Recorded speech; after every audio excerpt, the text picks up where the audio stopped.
All right, everybody, I am back with the second page assembly out of the mini album. So you'd make 3 of the first page and then 3 of the second page to make 6 total, all right?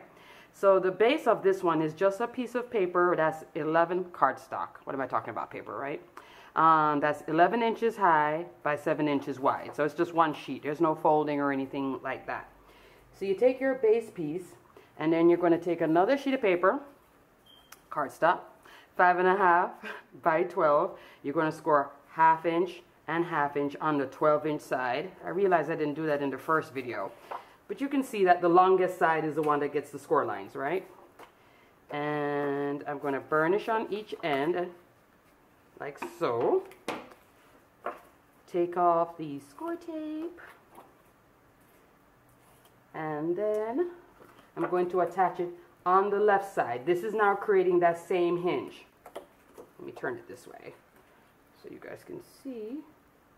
And I can attach it straight because now I'm trying to stand up and do this. Oh, and it's a little bit off. Oh, that's going to drive me crazy. Oh, alrighty. Okay, and burnish. And burnish. So now your hinge is going to be on the left hand side. This is second page construction. Hi everybody, this is the second page construction. So you do the first page construction for 3 pages, or do it for all 6, and you can do the second page construction for the other 3 or all 6, whichever way you want to do it. Mix and match as you please. And as you know, I'll do the base page, and then when I'm constructing it, I'll be like, oh, I need a flap, oh, another pocket, and you can do all of that yourself. Yes, you can. Yes, you can. I'm teasing. Alrighty, so this is the instructions for the base page, the front of it, then I'll show you the back. So you're going to start off with one piece that's 11 inches by 7. That's the base page right here. This is the faux pocket that attaches to the hinge. 5.5 by 12, scored 1/2 inch on the 12-inch side. Then this is a full pocket, 4.5 inch by 12, scored 1/2 inch on the 12-inch side, and another 1/2 inch on the left side of the 4.5 inch piece. Then 2 last little pockets that are 5 by 3.5, scored 1/2. No, I didn't do this on the last video. I'll put little notes on it. Maybe this time I don't have to write so many notes in the video, right? Getting better. This is video 2. You know, once I get used to this tutorial thing, then, you know, it'll go smooth like some of my other crafting sisters who are just, oh, the bomb, right? Yeah, you know I'm talking about Kathy. So, all right, so this is the base page, 11 by 7. And then this is that faux hinge I was talking about. Folding on those score lines, right? And we're going to burnish. And burnish. Got to get this burnishing tool, any one of them really, but you know, these type of Teflon ones are really, really good. Alrighty, and we're going to attach it to the left side because the left side is what goes on your hinge. So just line it up like so. Am I good? Yes, I think so. Good enough. Good enough for the purpose of the video. And this is what's going to go here in the book. So pretend this is a book and you're going to attach it on the left side, right? Now here's your full pocket. And I know it's in white, but I'm going to just trim the edges to make the pocket.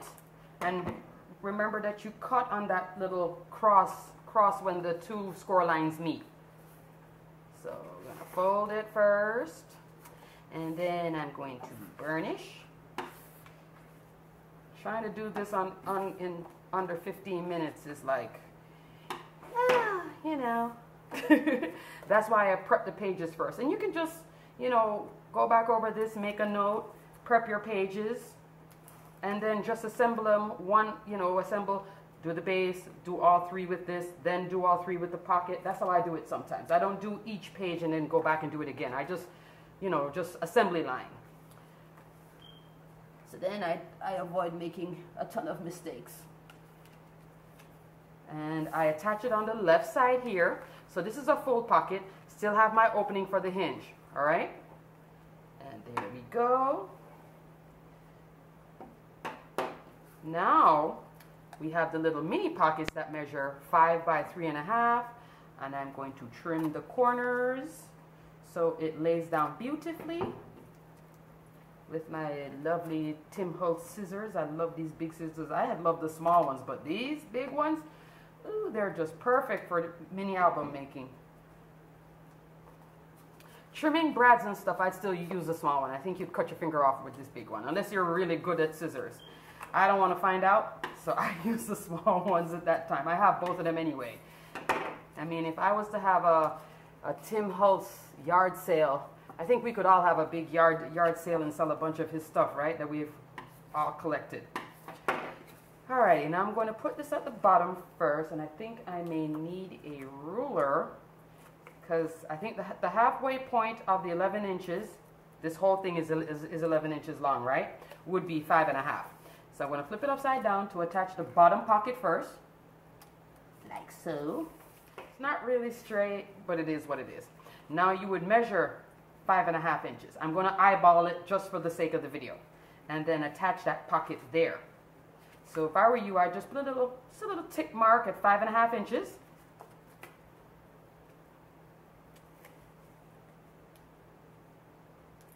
So I probably should have made a line, but I didn't. And I just want to hurry up and do this, right?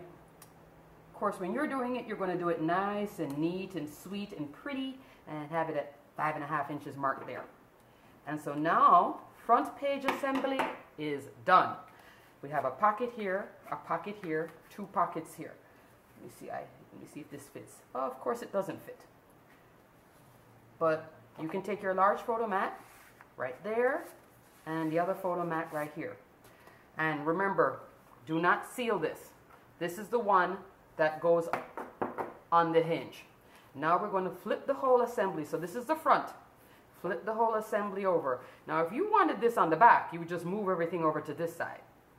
Okay, but let me not confuse you. But you can move everything over to this side and then attach it this way. All right. That's the back, which measures 11 by 7. And now we're going to put on 2 L pockets. And let me trim the corner of my L pocket, and I'm about to tell you the measurement because I just realized I did not. 6 1/4 by 10. On the 6 1/4 inside, make a 1/2 inch score line on the right side. Yeah, on the 6 1/4 inside, right side. And on the 10 1/2 inside, so you're going to rotate it, and you're going to make another score line here, 1/2 inch. Crazy. But you just want your L pocket being like a reverse L pocket. So not a true L, but like a reverse L. Because we're going to attach it this way. All right? One day I'll be as smooth as some people I know. But right now, it's like my mind is going while I'm doing this. It's funny. Alrighty, so I'm going to attach it towards the hinge opening, all right? Which is on the right side on the back of the page assembly, but on the front side it would be on the left. Hope you guys got that. I'll show you in a second what I mean when I say on the right side. All right, so in the book would be like this. This is the front page. We're going to flip it. That's why you're putting it on the right side, because your hinge would be here. All the hinge business with attaching to the book would be on this side. All right, here's the second. There's another pocket that attaches to this, and you can round this corner. Just use your little rounder just to give it a little edge, or maybe one of those pretty edge punches. As long as you don't crimple the heck out of it, it'll be so pretty right there. This one measures 6 1/4 by 5 3/4. So on the 5 3/4 side, we're going to make a score line. And on the 6 1/4 side, we're going to make another score line. Remember, you want your L shape to be a reverse L. So not a traditional L. This would be a traditional L. It's this way because it's on the back. All right? And I'm going to trim the edge. Like I said, if you get confused, just watch the video. You can make it with the video, but, you know, prep the pages first, I guess. And, you know, watch it more than once so you can, you know, get the flow of it, right? And we're going to attach it still on that right side. I have to turn the page, though, just to line up my corners good. There we... No, don't like that. Like that better. All right. Burnish. Burnish. Did I burnish the first one? I think I did, right? Alrighty, and same thing here. On the edge here, you can round the corner or do a little decorative punch. Martha Stewart little corner edges decorative punches. That'll be real pretty. Last thing now, I had put a little pocket here. So you can leave it like this, and with this measurement, you could easily put one of those journaling cards, one of those 6x4 journaling cards, fine right there. Maybe a little trim down. And then here you can put a nice large tag, and then here you can put a jumbo Fotomat tag, right?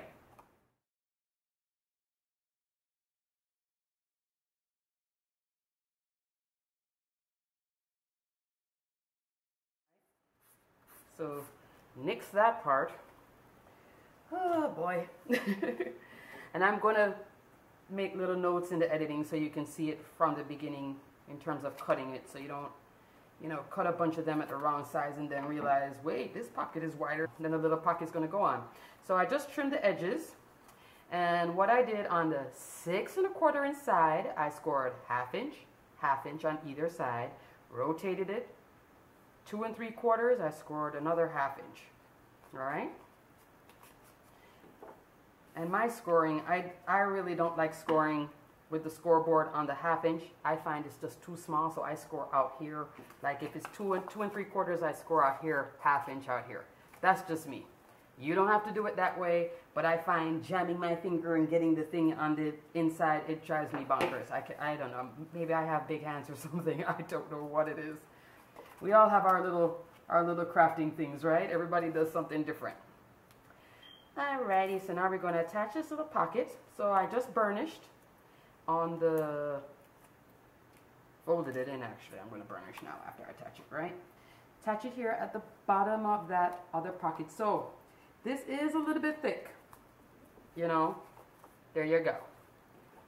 So you can increase your hidden hinge if you want, which I think I did. I think I did the gusset at 3/8 of an inch in between. And to do the hidden hinge, please use Kathy's tutorial. She has many of them for the hidden hinge binding. If you don't like that one, you can use the perfect hinge and stack the deck and all these other ones that I don't use all those. I use Kathy's own. I'm very happy with that one. Alrighty, so we attach a pocket here. So now on the back, we would go, see little insert, and then let me get the bigger mat, Fotomat. Insert, you get it? And then the bigger insert. And like I said, you could round these corners. You could do a little, you know, little border here if you wanted to punch this. Why not? It's your project. It's your gratitude journal, or whatever you want to turn this into. If you want to turn this into birthday, all about me, each book for the kids. The beauty of this, though, is that you can put all these Fotomats in it and jumbo tags, and you have plenty of real estate to store all your memories, all right? Okay, so this is the second page in the gratitude journal mini, and then I'm going to come back with one last video, part 3, talking about the hinge, all right? See you shortly. Bye.